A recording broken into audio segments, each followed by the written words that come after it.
Lapsus di Torino in compagnia di Andy Timmons. It's a real pleasure to meet you. Grazie.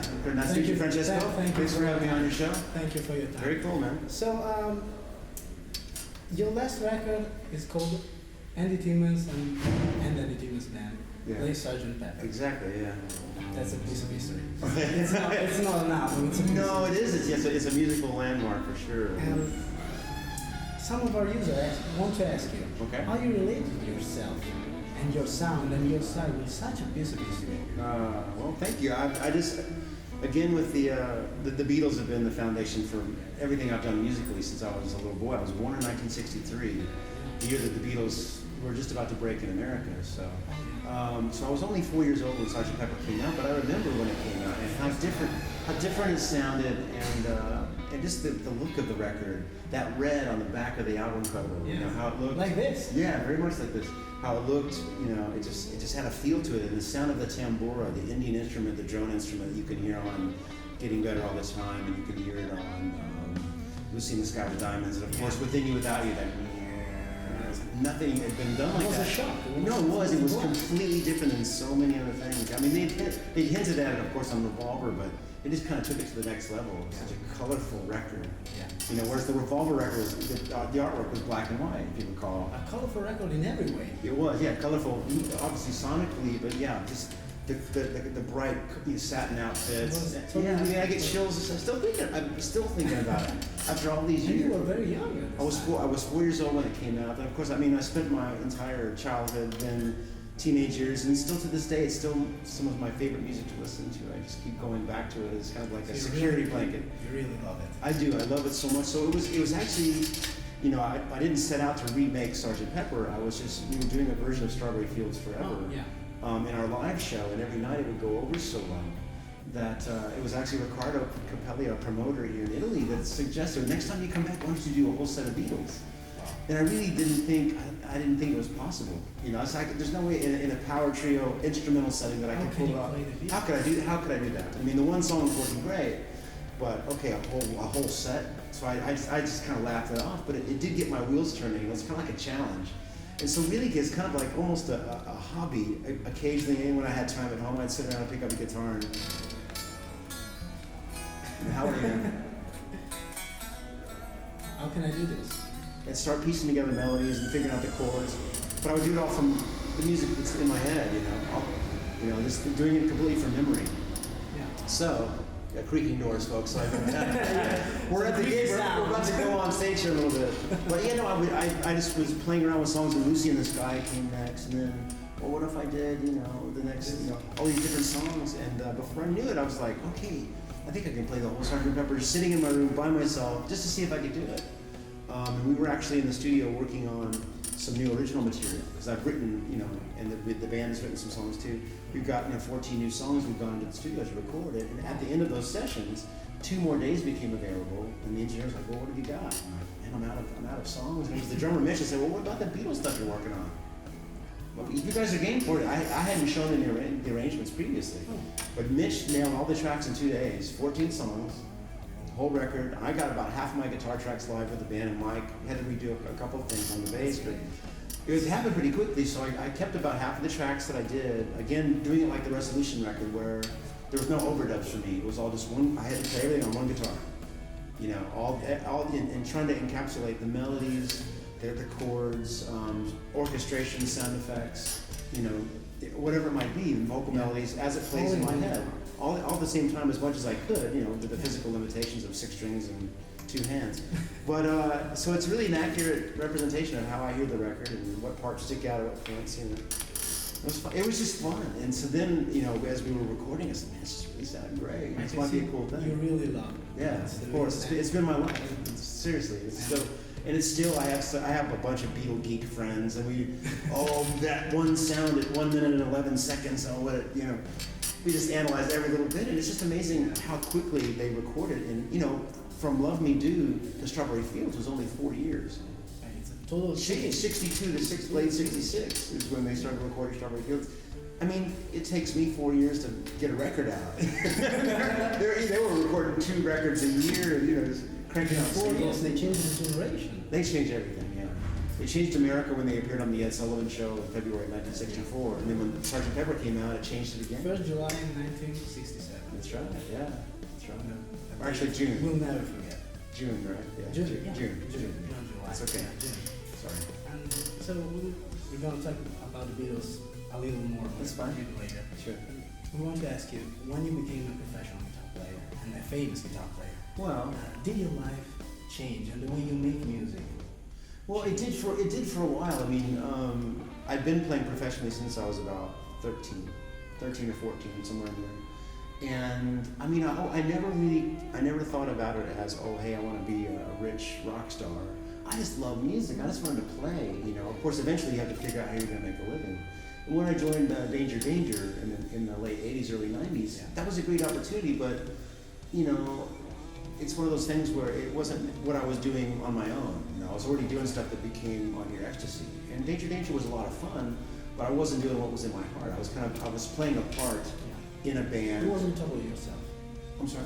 It wasn't totally yourself. No, well, I wasn't. But I'm very good at being a chameleon. I can fit into a lot of different situations. And that's still to this day how I make my living. I play with Olivia Newton-John and Simon Phillips. I do my own thing, recording sessions. It's important for me as a musician to be able to do a lot of different things to make a living and to pursue my art. Luckily now my career is going better and better on my own with my band, and so I get to do this more. And it's kind of a beautiful thing, the way my career is kind of slowly just risen along, you know. But I mean, for me, it's never changed me as a person. But I did see through different situations, I found out more about myself, and you know, identifying who I really am and what I'm not. You know, and again, it's not about being a rich rock star or whatever. So I'm certainly not that. But it's just that I just really want to make great music that's in my heart, and just for the sake of making the art and for the making the music. Not about, hey, I think recording Sgt. Pepper is going to be a financial or commercial success. These days, I mean, you can't rely on any of that. But I just made the record that I wanted to make, and I'm so happy doing it. And I've sent it to my friends, and my older brothers love it. And Steve Lukather loves it, and I'm already successful, regardless of what it sells or whatever. It's about music and emotions. No, it's just completely about that. I mean, yeah, at the end of the day, we're out touring, and it's great to make a little bit of money. And I'm just blown away that people come out and they know so many songs from YouTube. I think and people still buy the records too, which is great. I have a website, andytimmons.com, that people can buy the records, and I send them directly to everybody. But they can get it on iTunes and Amazon and all that. So it's important that people do understand that it's very important to still support the artists and to buy the music. I mean, it's great to see it on YouTube and hear it, and it's so easy to download stuff for free. It may get loud now, folks.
The standard now. The Resolution record, we did half on analog tape. We did the bass and drums, and I scrapped all my guitars, but we ended up working in Logic for the guitar transfer. But we kept it as natural as possible. We don't use any EQ, no compressors, no anything. Just nice mic breathe, usually a Neve, microphones on the amp, and straight to the recording medium. The more stuff you put in the way, it starts sounding more digital. So we do everything with mic placement and my guitar, so we keep it as that, even though we're in Pro Tools. But the analog to digital converters are so much better now that I think we made a really great sounding record, and it was all in the digital realm, but keeping it as organic as possible. hardly any plugins, just try to get the sound right So from the digital source. serving the analog stuff. Absolutely, yeah. So I assume you enjoy being in Italy. I love being in Italy. I don't know how many tours we've done here now, but at least 4 or 5 maybe. And we love the people, the food, of course, and the culture, the history, and the architecture. We get such a warm reception everywhere we go, so we'll keep coming back as long as the crowds want us. Well, I mean, it keeps the crowds keep getting bigger and bigger, and it's awesome. But we like playing in small clubs too. I mean, it's like we had the show the other night in where were we? See, all the cities kind of run together after a while, but every night it's just progressively the band's getting stronger and stronger, and the fans. And we had a really small stage a couple of nights ago, but it reminded us of when we started playing in Denton, Texas, about 22 years ago. It's really tiny places, but there's a feeling that happens when the band is right on top of each other and the crowd is right there. It's just the energy. It's great playing arenas. Luckily, I've gotten the chance to do that. You know, in the Danger days, we opened for Alice Cooper and Kiss. Did some big stuff. It was great. But there's nothing like the feeling of that energy that happens when the band is really tight together on the stage and the crowd is right there. It's just this magic. It's very palpable, the energy that intertwines. In the arena, it's great when you're like pointing at somebody, you know, hey, how's it going? Being your own style. You know, exactly. But yeah, we like the musical interaction. Okay. You played with so many artists and so many bands and in different situations. Is there still one artist that you're still dreaming to play with? Well, of course, Paul McCartney. Okay. Paul McCartney or Ringo Starr or Brian Wilson would be three people that I hugely admire and would love to even just be in the same room with. But I have met Brian Wilson a few times, and that was some really special memories in my life. And I did finally get to meet Ringo. I went to about 7 different shows trying to meet Ringo.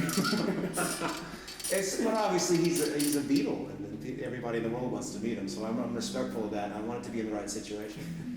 So if I need just to meet Paul would be fantastic. He's still making great music. His band is phenomenal, and he's just one of the greatest artists of all time. And unfortunately, our time is over. Okay. We have to say. Well, we can talk more before the gig or whatever, okay? If you want. Okay. But thank you. Bless we you. have a really small gift for you. This. Oh, great. Our t-shirt. Yeah, clean t-shirt. Clean t-shirts are awesome because on the road, you run out of clean shirts. Musicoff. Beautiful, man. Thank you, Francesco.